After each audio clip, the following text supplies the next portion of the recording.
Wait, you recording? Yeah, we're recording. This is maybe we did something. So can I just? So you go by man.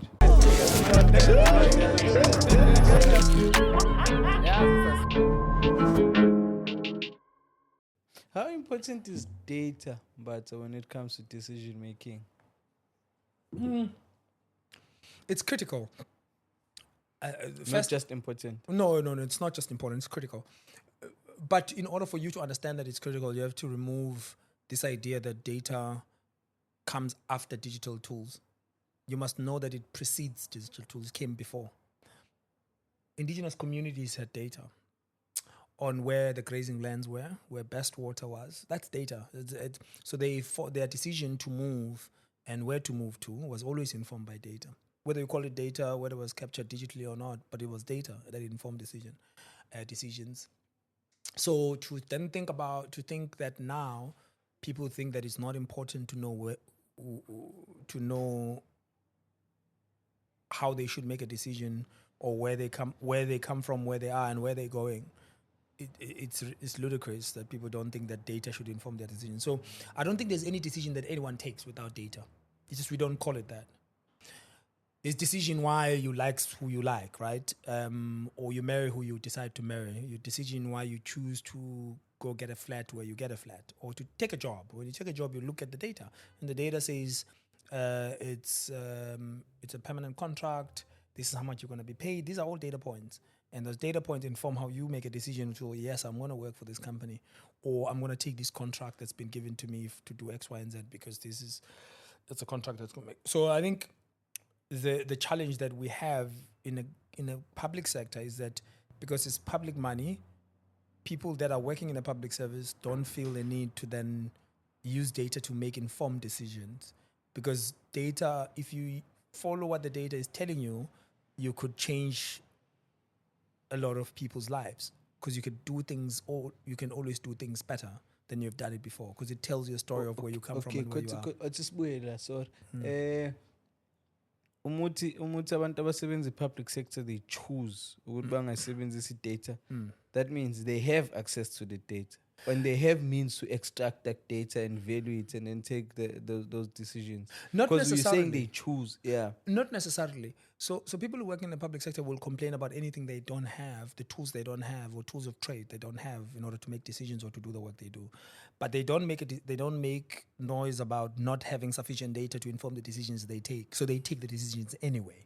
So it's not that they have the data, but it's in some instances data is there, but it's, of course, it has own challenges. We can go to technical details of that, but there's poor data quality, there's poor data sharing culture in government, and data sit in silos because you're dealing with people, but data is sitting with, for instance, as an example, like how Home Affairs has your national population registries, so your 3 vital registries: birth, marriage, and death. Those are 3 vital registries. But departments that provide services don't have that access to that data. So they don't know how many children are born. So as a TechWini, will not know how many kids are born at one go in this city, as an example, in order to prepare better for the future of those children that will come into the system. But because the data is not sitting with the city, it's sitting with national government somewhere. So these are silo issues. yeah. And the willingness... Very data from Home Affairs to the city. It actually almost doesn't. Other than the city will get the data from national statistics, what is called Stats SA, Statistics South Africa, as a statistic that X number of children were born, but it's always reporting as an after effect. So it's not like you could ask the city would have information on how many children were born last month or 2 months ago. They would not know.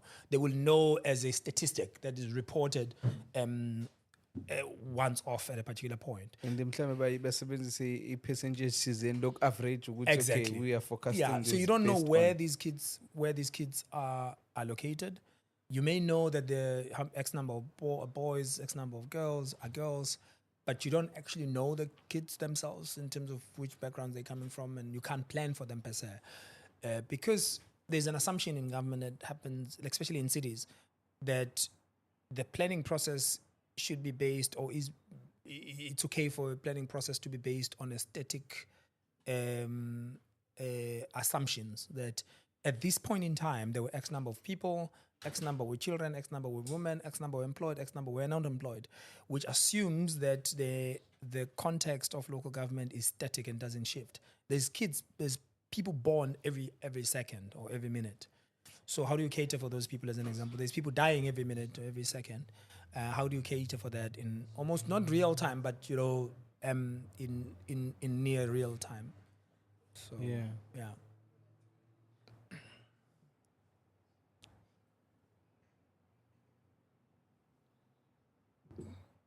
So then Home Affairs yena wenzani ngale data ukuthi lona uzaliwe, lona ushonile, lona ushadile? What are they doing? They just store the data. What's the use of that data vele ngokokwabo? Maybe let's make an example broadly of different government departments rather than just Home Affairs only, because it doesn't have to seem like a witch hunt, to knock down Home Affairs. So Home Affairs has a responsibility to record the birth statistics, and there's various reasons why they collect the data, but it's mostly for operational reasons, right? That it gives you give a registration. It's about a registration that you did, so the birth certificate. So by wanting to register someone and give them a birth certificate, which means that it gives a proof that that person is born in that country and they're male and they exist. It's for operational reasons, just to keep the records. So it's for record keeping, and so that person can then access services on the basis of that registration document, because your ID, your birth certificate then allows you to have access to government services and other services because you are recorded, but it also allows you to have access to an ID and a driver's license and many other things. But your birth certificate is a starting point, which is the same as your death certificate. You cannot be buried without a death certificate, in fact. So you can't bury someone without a death certificate. But what has happened for the longest time is that the data has always just been used for that, just for record keeping and for giving you access to an identity. So this is an official identity. It's not been used to help plan for government services and for the future of cities. So, for instance, what I always say is that if you have a cohort of children, and you call them a cohort born in 2025, and you say you've got like 20,000 born this year, you should be able to do a calculation of mortality rate in terms of how many kids, mortality rate of under 5 of children will die before the age of 5, which is it's a known statistic that a lot of children don't make it above that age, and then some other mortality statistic calculations, so that you then say that by 2031, which is 6 years from now, there will be at least 15,000 kids out of 20,000 that were there that will need a grade R or a grade 1, meaning that you then can prepare for schools to be able to take this cohort in, to accept this cohort, take into account that some cohort from 2024 would also come in. You would have done the calculation that will still, if you look at a pass rate or failure rate, they will still remain in this class. How many classrooms do you make available? How many books do you make available? How many of these kids need support if they need government support as a social safety net, so you can plan for them? That's something that I've sort of coined in terms of life cycle planning. So you know the whole life cycle of a person being born to a cradle to grave, if you can, like almost literally. So you've got these people going into various stages of education system and demanding government services. So you've got them entering schools, you get them, because you then understand where they're born, right? And you can see, because the data will show you who their parents are. And then you do the calculations of the likelihood of children born of single parents is that some of them will depend on social grants, the state to support them through child support grant. You then can make a calculation how much money you will need in order to support that. But also you can plan programs to break the cycle of poverty of those kids in their journey. In the journey of poverty, you cut it at some point because you give them access to schools. Then you say, when they finish school, how many are likely to enter university and how many can in terms of affordability and how many cannot that need government support. When they are finished with school, how many jobs are required by that time in order for the economy to absorb these kids. So all of a sudden you've got this whole cycle of a cohort of kids born in 2025, taking them all the way until they're 65. And then saying, in terms of the mortality rate and the death rate, X number of children at this age or people this age die, so you anticipate that your life expectancy is 56 or something, which is pretty low by any standards. But you then say, okay, if we've got X number of people dying in this city at this time, at this age, the likelihood is that our population by this time will have X percentage of people that will be around this age will probably die. And if we bury the same way we've been burying, it's likely that we'll need this X type of land or piece of land in order to bury these people. Meaning that by 2050, we may not have sufficient land to be able to bury if we bury the same way. So the whole system of government then depends on this data, just one data set, and to plan also, for all these things. And then also we know ukuthi while if then ukushona kwabo kuzo-affecta lo mhlaba nama-graves, we then do not plan ama-development in terms of making ama-RDPs. We can reserve that land for amanye ama-barrier sites and stuff. Exactly. Or you then say we need to change the culture of how we bury people. Right? Because other cities in the European context, of course, there's cultural implications of burying people, because burying a person in different cultures differs. But you then say, if we continue at this rate, and you do a calculation of the site or the size of the grave, this is X number of hectares that will be required to accommodate the people that will be buried, and others, of course, are cremated and not really buried. They don't need land, but those who are not cremated require this number of hectares, and you can calculate that over time. That at this rate, we will require X number of hectares for just land on burial site, which we'll not have because you've got burial site, but you've got demand for land for housing and development as the city grows. Other things, yeah. So the whole life cycle planning depends just on that single data set of the birth data, right? But you can take many other data sets, that give you the whole cradle to grave. But generally, what I was saying is that we don't have to only just look at Home Affairs. You could look at other government departments. That data becomes a by the way or an accidental product. It's more about operations. So when your municipality asks you to pay for water, they give you a bill, tell you how much you've consumed, how much you're going to pay. They just do that so that you know there's transparency in terms of how much you've consumed and how much you're paying for. It's not necessarily to start empowering you on your consumption patterns of saying you're paying 5,000 because you've consumed X number of X kilowatts of electricity. Meaning that if we empower you with your consumption patterns, you can change your behavioral patterns in terms of leaving the lights on or having a podcast that requires 30,000 lights that are very hot, reduce it to the X number so that you don't pay as much as you were paying. But it's not a thinking. The thinking is just like, we give you a bill so that you can pay. So we're collecting. So that's the attitude in government generally, that data is just a byproduct of operational systems. And that's what I've been trying to change over the past couple of years. Is that in South Africa only or across? It's across different government departments, governments. And it's not only in South African context. I mean, other governments are starting to change that. Dude, how advanced are other countries in terms of that? Is there any country that sees data and uses data like that? Absolutely. I always dislike making an example of Estonia because it's got 1.5 million people as a whole country. But Estonia is far advanced in terms of digital public infrastructure, where they've digitized a lot of their services, where they know everything about their citizens. You will argue that, well, it's only 1.3 million, I think it's 1.3, 1.6 million people. But then you say, well, you've got cities in this country that have 1.5 million people or 1 million people. Do they know about all their citizens? Of course not. But they've advanced so much. And then there's a couple of other countries like Singapore and the rest of others that are fully aware of who their citizens are. And there's always dangers, of course, of understanding your citizens, right? You don't want to be a big brother where you see everything about your citizens and all their personal information. Is more about the planning process. Who are they, right? And who are the vulnerable groups? So if you've got issues of the different sort of gender issues, right? The LGBT community. Very often we always think about like sexual and reproductive health. So you've got a sexual health doctor and a reproductive health doctor who's usually dealing with male or female, but doesn't deal with the needs of LGBTI community, which he's missing his mama. But yeah.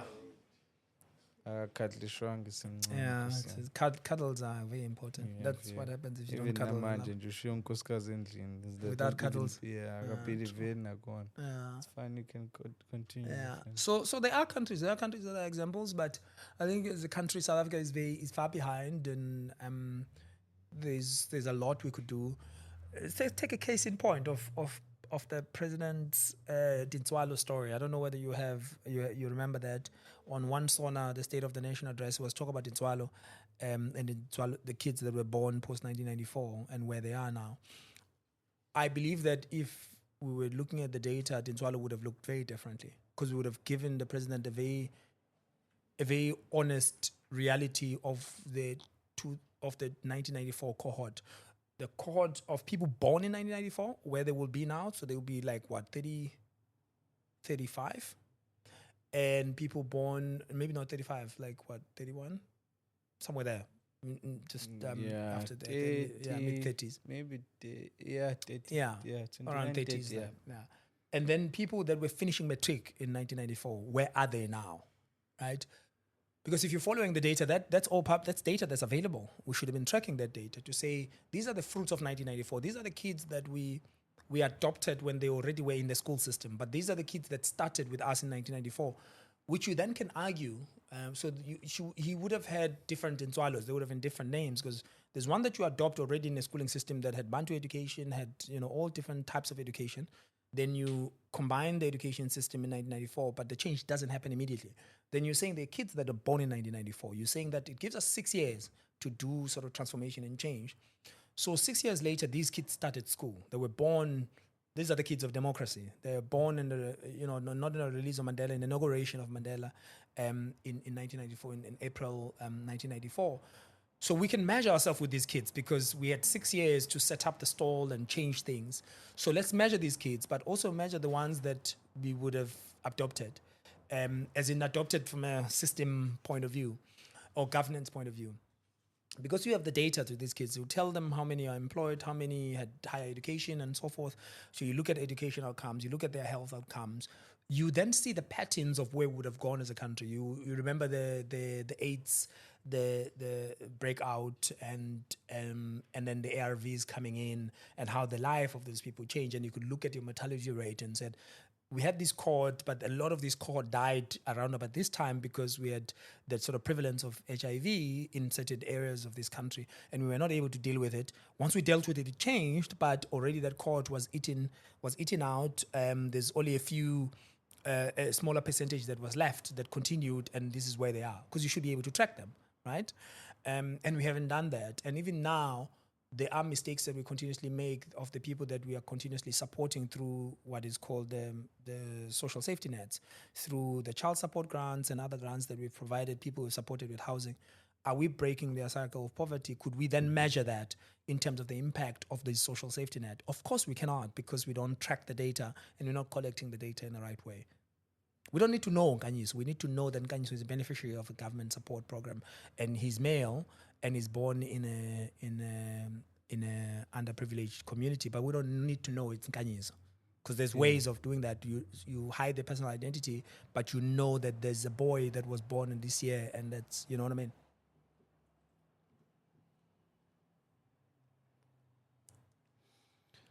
Yeah. So then is South Africa is I'm not sure ukuthi ranka kuphi namanye amazwe for us to have such high expectations ngayo. Mhlawumbe ungangichazela kabanzi ngalokho, because I'm saying ranking in terms of what? I don't know, maybe in terms of its development, or maybe in terms of its resources, I don't know, but I do not want us to go political, because if we have such high expectations, and with all this data, my expectations in terms of us using that data that we talk about, because it's because of this kind of data or the decision making style, then that makes it rank wherever it ranks currently, I'd assume. Yeah. Based on the information just that you just outlaid. I think that the country rankings are obviously problematic, because countries are very complex. They're complex entities, right? But, each and every country aspire. I could make a political statement around America seeing itself as a global superpower, and what do they call themselves? The biggest democracy in the world, or the free world, and the president as the leader of the free world. But then you go deeper into American context and you realize people don't have health care, they can't afford food, there's a whole lot of homelessness, and there's a lot of things they can't deal with. But yet they see themselves in this light as the global superpower.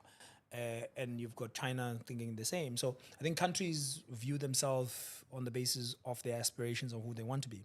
So South Africa views itself as an important player in the world globally, also because of the positionality of South Africa as a new democracy after 1994 and what the South Africa had gone through, and the country of hope, because it brought, with all its challenges, right, the whole transition to democracy, but it offered hope that things can change. And the whole Rainbow Nation nonsense, whether it makes sense or not, it offered hope. But because of that pressure of a country of hope, is a country that then needs to deliver, because that hope was not just for external people but also for internal people that were around in 1994, that finally there's going to be a country of opportunities, things will change. But in terms of the continent, it's a leading country in many ways, because in terms of innovation, infrastructure, development, there's a lot of things that South Africa leads compared to other African countries. So it's one of the top 5 countries in Africa. In the developing world, South Africa is one of the founding fathers of BRICS. The BRICS, Brazil, Russia, India, China, and S is for South Africa, right? And many other countries have joined because it's seen as that sort of a powerhouse in the global South context. So the expectations that South Africa has are justified because it follows in the expectations that it had shared with the world and the world has of South Africa. And the pressure of demand that you have, if you've got 62 million people and you've got, 35%, give or take, of unemployment or youth unemployment, so you want to change the people's lives. So there's a high expectation that you are a very natural rich country, so by extension you should then convert this wealth that you have to the quality of life of your residents. And often doesn't happen because of inequalities and many other issues, historical, some of it, where you've got these big conglomerates that have taken over, and it's about profit maximization rather than being about reinvesting back to the people and the population. So some of the challenges we face are very normal. They're very normal because as South Africans, we have very high expectations of this country. We are very critical of government. We have to be. And I think each and every country that has aspirations about itself, they will always be critical of government, because once you stop being critical of government, it either means that you've saturated, you got all your services, you're completely satisfied, which is almost impossible, or you've given up completely on any possibility of your country doing anything positive. But so I think South Africans, when they are critical of government and inefficiencies of government, is because they still have hope that things will change. Otherwise, they will not be critical anymore. They'll just give up. Government bangawuyeka nje uzirane. Yeah, because it happens. In failed states, that happens. Where government doesn't do anything anymore. You don't care about government because anything you're going to get is just corruption. We're in a particular country, because I have to be wary on mentioning country, but we spent some time in a particular country where even getting a government service, you had to bribe someone. Just to get an extension of your permit, you have to bribe someone. That's a collapsed system. So a police officer and an official of government who has to give you this, you have to pay them. Get that? Yeah. And that's a failed state. And when people talk about South Africa as a failed state, it's a bit problematic because it's not true. There's a lot of things that our waste gets collected. Our lights are still on. We had load shedding, but it was a problem that everyone was trying to resolve. We still can reasonably expect certain things to happen. You can expect to get your license without having to bribe anyone, or to renew the license, maybe not to get it for the first time, because there's a lot of bribing, of course, with driver's license and so forth. But and that's still corruption rather than a collapsed state, because a collapsed state is different. It's when the state just can't do anything anymore. But a corrupt state, a corrupt government, is when you still have to find pockets of excellence, and you still find huge pockets of corruption where you still have to bribe someone to get X, Y, and Z. But generally, you could rely on certain services provided by government. So there's a couple of departments where services in South Africa where you can rest assured that you're going to get the service without having to bribe anyone. Yeah. But there's countries where you cannot do any of that anymore. Anything, even getting passport, anything that's official, you will have to bribe someone just to get it. Not that they have to do it illegally. To give it to you, you still have to pay them. On top of the fee that you paid, you have to bribe someone to put you on the queue so that you can get the services. And those are failed states, and they can't take decisions that look beyond just the day-to-day. But these countries can still aspire because we've got the economic policy, we've got the financial muscle to still do certain things. Of course, with a huge concern of corruption that happens, that when it becomes institutionalized, this corruption then becomes extremely problematic, and that's when the state crumbles from underneath. But I don't think we've reached that stage. But it's a political. Yeah, very talking to you always gives me hope with the South Africa, and especially on what you are working on, because even I think as a normal citizen hearing you speak like this, you can still realize that there is actual hope. Because I mean, if even our government officials can just start making decisions based on the data that is provided to them, or not even just that, but if we improve our systems or access the data, you can see there'll be a lot that can be. I don't know if we could dive into what you are working on with or we can just with whoever you're working with. Yeah, whoever you're working with, whenever the office is in. Yeah, because your really, government. Yeah, because you literally keep saying I work for municipality, but it's fine. Now it says I'll always say it because you always say what you always say government. about me. Yeah. Oh, till you change that, and then I'll change the way I Should talk I share about what you. I say? No. Okay. So let me start with your point of the hope that you get when I speak. But I think it's also dangerous. Optimism could be dangerous, even though it doesn't really kill often. But it's dangerous. But I'm an optimist, so I looked at things in a very sort of optimistic way. So if you believe that the country can't change or space can't change, why stay there? Then you look like a desperate person who has an option to go elsewhere. And some people have tried to immigrate and they come back, right? Because this is a country of hope and it's a country of opportunity. And when they go to whichever country they go to, they realize that the country still has its own problems as well, and that's unresolved. But there's a certain peace you get when you immigrate because you change your relationship with that country to be more extractionist relationship where you don't have an emotional attachment to it. So even if it falls to the dogs, you don't really care that much because you are there just to extract and get whatever you get. It becomes painful when you're sitting in South Africa and you see things breaking down because you are invested in it, right? But you maintain optimism. So I maintain optimism because I work for the state and I think it's an important endeavor to work where I work. So part of my job is really to change culture of how government makes decisions, but also to change culture of how people view working for government.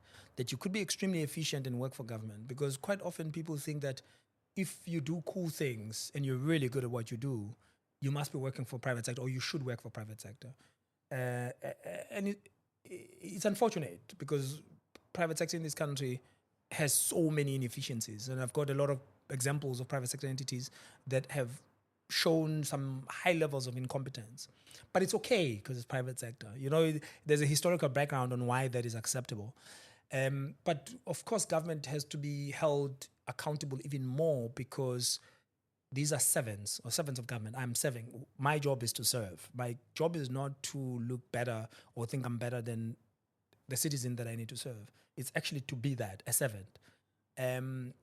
So I understand the criticism, but I think it has to be informed. So the data is not, my thinking is that data doesn't just inform the decisions that government make, but it has to inform the decisions that citizens make on how to criticize government, when to criticize government, and when to take action with government. So you can't go around saying that a particular department or municipality is useless. or it's incompetent without being pointed to it. Because it's boring to hear that. For me, any citizen, government is so corrupt. I find it boring. I find it an unthinking citizen, and a citizen that is not co-governing, is not aware of what's going on, and they're not asking the real question. Because that's easy. And any Tom, Dick, and Sipho can say government is incompetent. But it's different when a citizen has access to data and say, guys, on the budget that you had last year, you have had 60% expenditure. You didn't spend 40% of your budget. Yet we have no water. We have crumbling infrastructure. Infrastructure, and hence no access to water. We've got sewer flooding the beaches or flooding the rivers or whatever the case might be. We have these and these issues of waste collection. Yet you are returning the money. That is incompetent. Then that's an informed citizen. That's a citizen that is allowed to be in public by themselves. Those people who are regurgitating news articles about how incompetent the government, how corrupt government officials are, is not pointed. It's uninteresting. So I think we've got a lot of citizens that are uninformed, and in fact they are part of the problem rather than a solution. But government is responsible for making them part of the problem instead of a solution. Because if government put together the insights and shared the insights of what happens in their local spaces, it empowers those citizens to make better decisions on who to vote for and how to vote, because who to vote and how is different, but also how to engage the state, what to be critical of and when to be critical of it. So my job is really to take data and convert it into insights for core governance, resource allocation, planning, monitoring and evaluation, so we can know where we come from, we know where we are, and we know where we're going. And so I consider it as a critical infrastructure and an asset for government, that you can't have systems that just collect data for operational reason, but the data that comes out should be your strategic asset, and you should manage it as an asset rather than just have data catalogs. I don't believe in data catalogs. I believe in data asset registry, where you register your asset as it changes, and your lifespan of your asset. It's the same lifespan of data set. When the data is expired, you know when it expires, when the new data comes in. So your whole master data, so master data is more data about data, when the data comes from, and you explain the data itself. So that for me becomes important. But a future of countries and governments that are efficient is based on how they utilize their data to understand their citizens, and also how they share the insights that come out of data with their citizens, so their citizens can hold them accountable.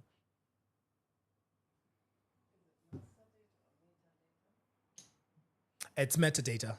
Thank you. Yeah, actually, it is metadata. It's data about data. You see? When people listen to your conversations 24 hours, they get you. So there's master data, but master data is more about entities. So we've got, the difference between master data and metadata. Metadata is data about data that explains the data itself. Master data will be, if you have like a school as an example, or take a hospital.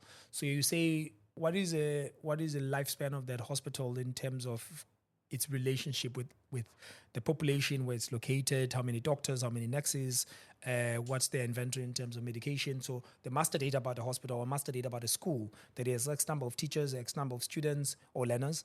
This is how much water it consumes, this is how much sanitation it needs or electricity it needs. So that's a master data about an entity. Yeah. Then a metadata? The metadata is the data about data that explains the data itself, right? Okay. Thanks to Lady Mbatha. So, I think I'm tempted to stick to this conversation, but I think to this topic, but I think I want to come back in a different angle from the keynotes that you're giving. Most of the keynotes that you're giving, you said they were based on what? I'm not sure if it was recent. Is it the development of cities, or what is it? I've done different keynotes. No, good to recent. I'm not sure if because I don't want not invite you or not. Oh, the other one. The recent, but that talks about the development of cities. Yeah. Yeah. Which one was No, that? I think it just broadly ties the relationship between data and sustainable city development. How do you Oh, yeah. develop sustainable cities or cities that are equitable, sustainable, and livable using data? But what that does, it really tells you. So data tells you about the people that live in that city, meaning that if you understand who lives there and who they are, and from the gender perspective, where they work, and many other factors that make a resident in that particular place, you then respond to their needs differently. So if you, like, for instance, one of the things that I'm critical about government data is that women are missing in these data sets. So, and challenges that face women, like, for instance, as an example, the issue of unpaid care work. There's so much work, and in fact, there's statistics that point at how much time women spend on unpaid care work, taking kids to school, preparing kids for school, and all those kind of things that men don't do, but women do. When you provide services for women, you have to provide services that are responsive to how women will need the services, but also how women will ordinarily take up responsibilities that nobody else takes.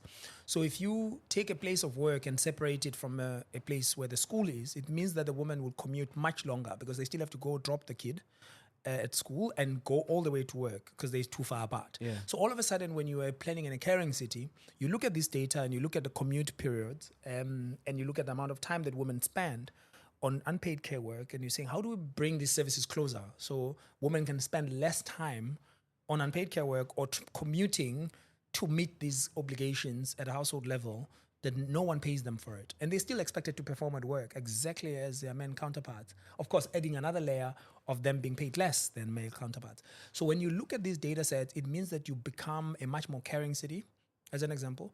But then you look at the amount of children in your city or in your community, and you're saying, if we have 30% of our population in this area, in this municipality as children, yet we have 2 parks, what does that mean? The quality of life is reduced. So the parks that we build are responding to a number of kids that are in this community and how we want to cater for them. But also, how do we make roads safer for women, for children and women to be able to cross? So data becomes critical in informing how you become a caring city. And you don't just you don't only react. So data allows you to anticipate things and prepare beforehand and respond to the future challenges rather than to respond to challenges when they come. So it tells you about your consumption patterns of services, that there's an increase in how people are using water. We're either going through a campaign of asking people to reduce their water, or we change an approach of how we deliver water. So data becomes critical in that instance. So when I'm invited in spaces, I'm often invited from that perspective on how to use data to inform better decision making, to improve water management, as an example, to improve various management of services or service delivery as a whole, or to improve quite a number of things in an urban setting. So that's my job. But of course, I navigate more than just data. The change of culture, the issues around feminism. We're trying to get into a space of data feminism, which I think is quite important. How data becomes representative of sort of diverse gender groups that we don't look at. It goes beyond binaries of male and female, right? Because that's important, but it doesn't really give you the granularity of what happens. When you look at service connections, we say X number of people are connected to water, they have water connections, but we don't calculate how often do they have water or how often they don't have water. Because sometimes having a tap doesn't mean you have access to water. Yeah. It just means you have a tap. Yeah. But how many service water interruptions do you face per week? So sometimes people face 7-8 hours and they only have it for one day. Of water interruptions. So you start measuring that. So you know that you improve the quality of life on the basis of dealing with some of these issues. That it's not just about service points. It's about the quality of the service that's provided.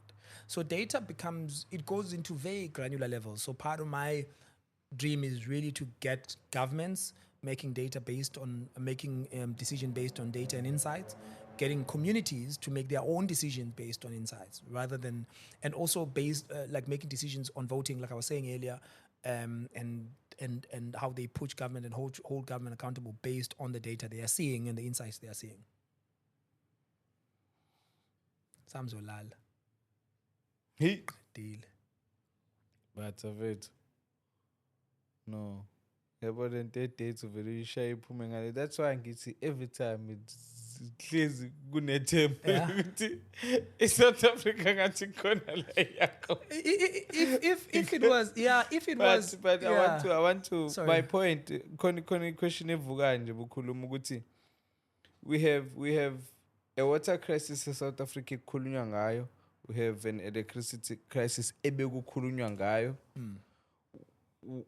What do you think is happening there, and what is the data saying with regards to those two things? Because I think I've heard or overheard what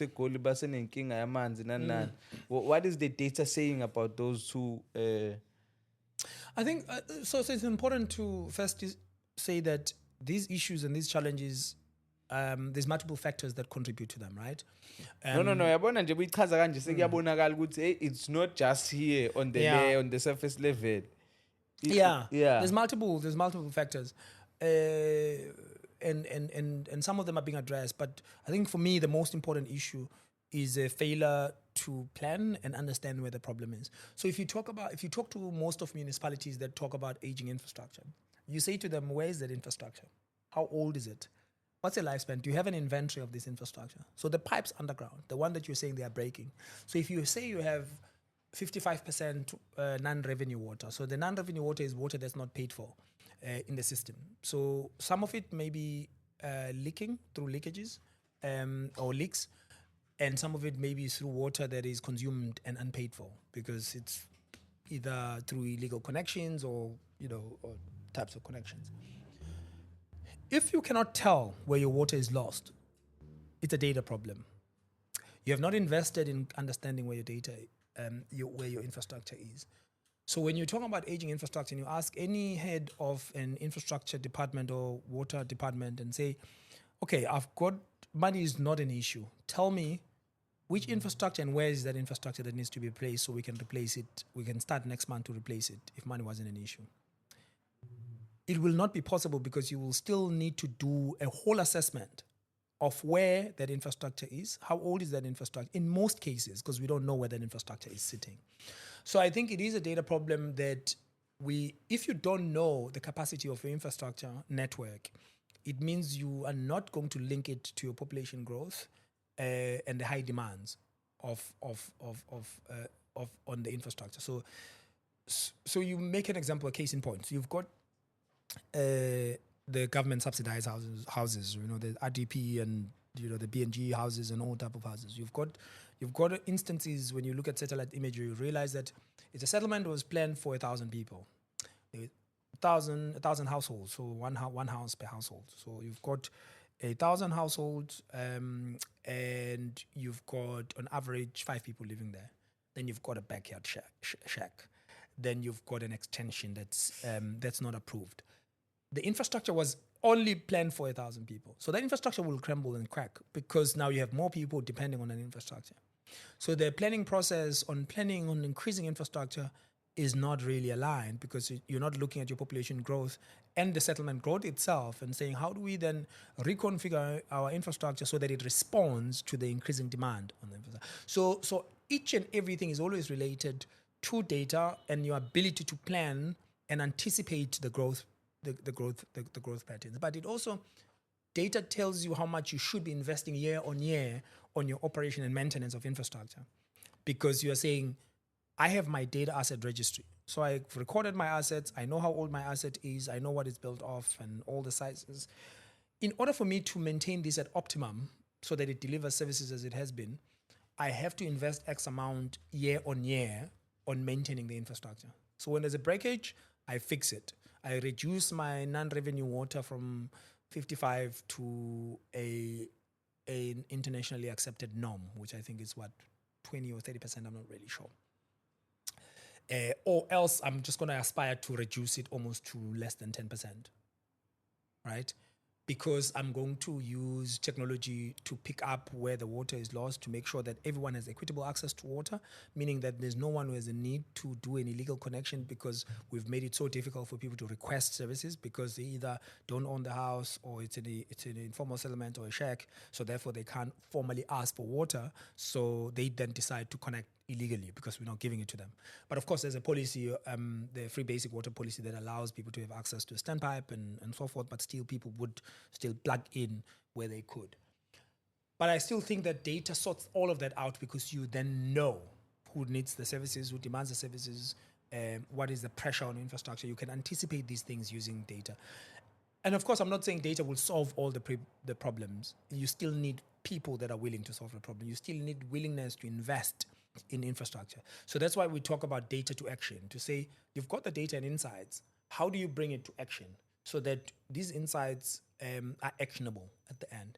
It's well and good to say the demand for infrastructure and services will be X amount, and saying that you then respond to it by investing money into it and by saying, well, we know what it is. It is what it is, and you live it like that.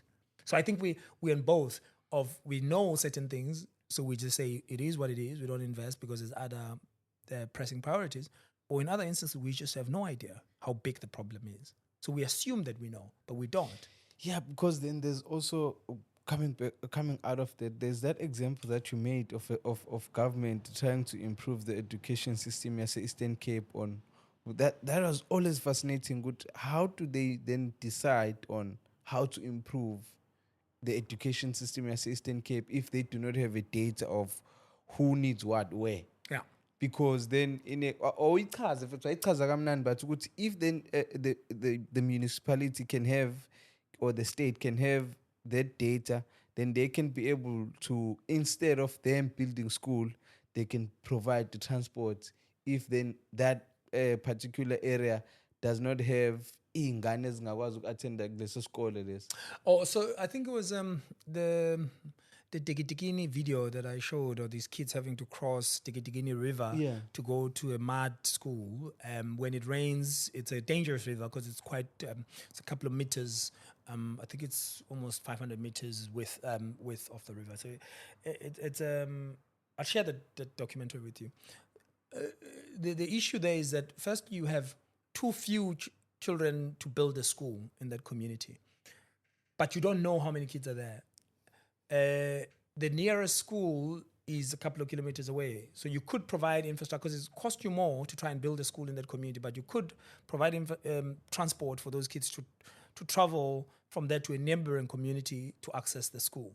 But these are some of the solutions that are not looked at. So you then find either NGOs or private sector entities coming in and saying, we're going to build a school, even though we only have 100 kids that we can actually accommodate, meaning you're not going to have sufficient teachers to teach all different subjects in that school. So the school remains under-resourced because you haven't really planned appropriately for those remote communities, because some of them are remote communities where it's almost impossible to build a high-quality school there other than trying to bring the kids out to a nearer school that you then resource very well. So the whole school education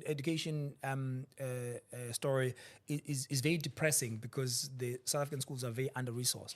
We struggle to deliver books because we don't know where our schools are, as an example, because the geolocation of schools is all over the show. We haven't found a system over many years of making sure that the books are delivered on time, but also because how many books do you deliver? Can you anticipate how many learners will be enrolled? You don't anticipate that. So you get surprised like everybody else, and then you decide how many books to send. And by the time you send the books, it's very late. And then there's already drama that books have not been sent out. So you on top of that, you've got a very good network of public transport and other, people always make an example of a certain brewery company that is able to deliver alcohol in the most remote areas. Yes, yeah. Do you piggyback on those kind of companies? Because they will find a pub. They do. They find it and they deliver alcohol. And you find there are locals there. Like everywhere. Coca-Cola, you can find that signage on the most remote areas. Do we piggyback on some of these informal services of saying deliver? Because you've got to. But do you think that's the most efficient way of using data? There is, or maybe they show a sign of that? You could. I mean, you could, because if you look at mobility data and you look at what moves around, what trucks are moving around. So for instance, these private sector companies, they know, they capture their vendors. They're calling them vendors. Yeah. They know them. They geolocate where those vendors are located, and they make sure that the delivery happens to them, those vendors, because it hits their pockets. But if it hit government's pocket and there was a pain on not delivering books on time, we will find ways to deliver books on time. So I think we need a lot of pain as government. Again, like I said, there's a lot of factors that affect the education system and the challenges we have, because you find that people that make decisions on schools don't take their schools to those public schools, so they don't get affected. But if you then change a posture and say everyone who works for government must take their child to a public school, you must go to a public clinic, you must go to a public hospital, because you work for public. You yourself, as a government official, you must use government facilities. Exactly. Then everything starts to change now. It 'Cause changes. It affects you directly. It affects you directly. So I think some of it is culture. So data can't sort of everything out, but it's culture. It's a culture of, if I'm a high-ranking government official and I'm earning very well, so I can afford to access services beautiful, outside of though. government. It would be beautiful though. If Kuthiwe someone wena did. minister hlala la kini ngithuthe la wakhulela la. Yeah. Hlala la and then Queue, usebenzise. minister, Yeah. there's a queue. Unfortunately, the queue is long because you haven't employed And sufficient then now people. you'll have to find ways to make sure that all the It's systems efficient. are efficient, because they'll also benefit you at Exactly. the end of the day. But of course, what happens is that even if it's not using private facilities or private services, is that, well, I'm connected, so I know so and so I can call someone and I tell them, listen, I am a DG or DDG or Yes. chief director or whatever Faka director. blue lights, all Please the- help me Yeah. sort this thing out. I don't have to come. Then I send you a document and you sort it out. I think if the posture of public service was saying we are servants, so all of us must use these public services, then we know how difficult it is to use them, then we sort them out. But I don't think we do. But it's sad because some of them, they grow up under these conditions. Yeah. But the thing is, remember, we've attached the whole idea of success to moving away from where you grow up, not saying staying there so you can resolve it. Even the community doesn't start not to accept you if you are staying there and you're well off. So you feel like you have to move out. Yeah. So we are not empowering our communities to have social capital of someone who's very well educated, understands the system, who can lobby on their behalf as a public servant living in that community. He grew up here. Sandile grew up in Ulundi and Tendega. So there's no way this community can stay without water, because he knows who to talk to in the municipality. He knows the rights the community has, because they have to have free access to basic water, free basic water access, and free basic electricity. Then he knows how to lobby and who to ask, because he can trigger certain legislation to request that or to sue the state. But we don't live there. We leave. We actually immediately leave. So some communities end up having a higher lobbying capacity than others, because they can lobby better, because they've got And they the can saturation accommodate of those more people better. educated people who Yeah. can lobby much better. So it's a combination of a lot of factors. It's not just, sorting out government is not a straightforward thing. It is a combination of a robust leadership, because we've got these examples. We've got Thomas Sankara taking over Burkina Faso when it was nothing, showing how things can be changed. And currently we have President of Mali who's trying to do the same. And some of the presidents in West Africa who are saying, we're going to decolonize, we're going to change the lives of our people, because we've got nothing to lose. We have to change things. So when South Africa gets to that point where leadership is selfless leadership, that says, it doesn't matter, I don't matter. Don't put my billboard anywhere. I don't want to see my billboard. I want to know, let me tell you a story on the billboards, right? Yeah. I went to a strategic session of Cocteau in northern KZN in Umkhuze recently. I passed by these municipalities. So one of the municipalities I passed by is Hlabisa municipality, which is under Umkanyagud, and there's another one that I passed by.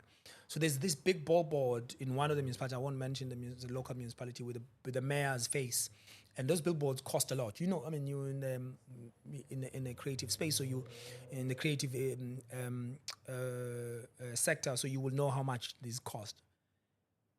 Underneath that billboard is a couple of kids that reminded me of my own children, 12, 5, and younger. The rural kids, like topless, carrying 5 liters of water that looks brown, passing underneath this billboard that is very expensive. So they've just gone to fetch water elsewhere.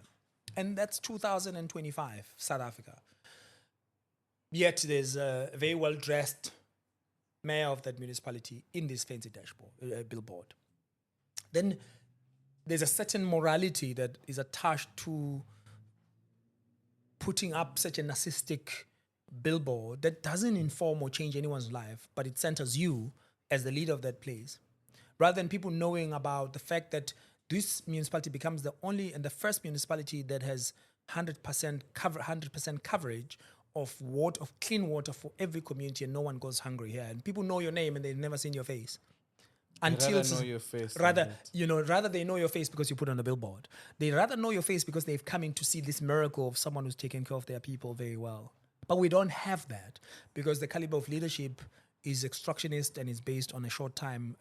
But it's not only just the political leadership, it's also the administrators, us as officials. What do? Do we do our job as if no one is watching? Do we do our job as if it's a privilege? Because it is a privilege to be a servant, to serve your country, to serve your community. So I think it's, yes, the data work I do with a lot of passion. I do it with a lot of conviction. I do it with a lot of hope, because I think there's hope that things will change.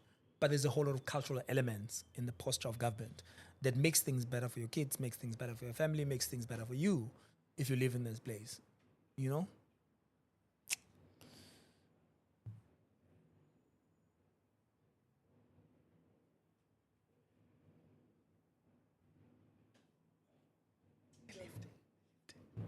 lift.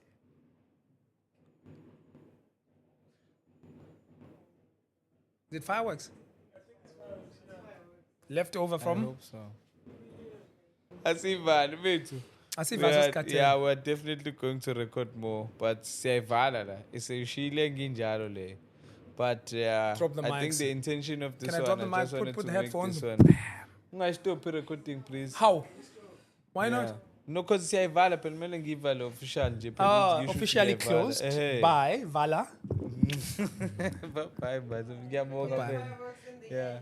Fireworks. We get fireworks. Eh, We're dropping bombs. yeah. We're dropping bombs. I'm proud to call you my friend, Vit. Yeah.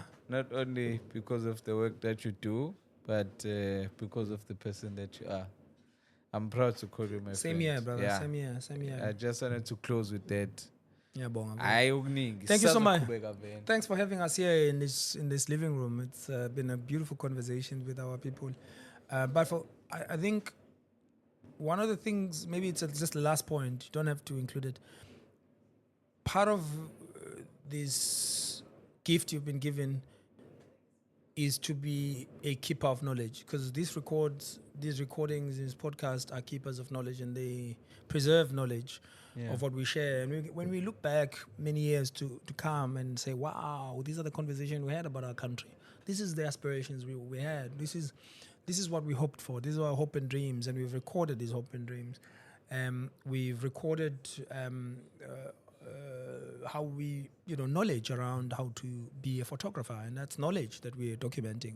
So this is a documentation. It's not just a podcast, but it's a documentation process that is extremely important for our communities, especially the Black community. And I think, and I hope this podcast and this living room podcast, or whatever you call it, becomes a sort of modern day transfer of knowledge and history. Like our culture as Black people, we know that our history has always been transferred verbally, and none of it was written that much. But we now have, we can plug in that podcast and it will check out, it'll generate the written part. But it's a culture we need to keep, of saying, can we talk about this? Can we record this knowledge? And I think I hope we record more of these things, because it's going to be a knowledge keeping stuff, and it's timeless. So thank you for giving me time to be part of your magic and to contribute in whatever small way I can. Ngiyabonga Mbatha. Ngiworried njengalezi zinto ezikhala ukuthi ucricket lo ngempela. Yeah, baqhumisa ngelokhuza. Bawufake elokhuzaneni.